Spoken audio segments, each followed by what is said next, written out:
Hi, this is Paula from Sweet Southern Savings, and today I'd like to take a minute and show you how this new Gland Electronics infrared thermometer works.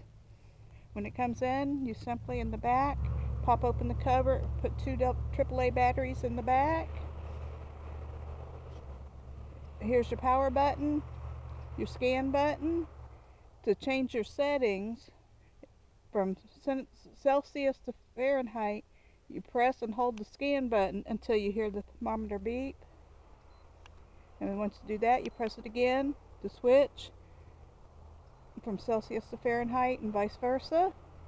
If you does both ear and forehead, and to switch on that with the thermometer off, you press and hold the power button until you hear it beep.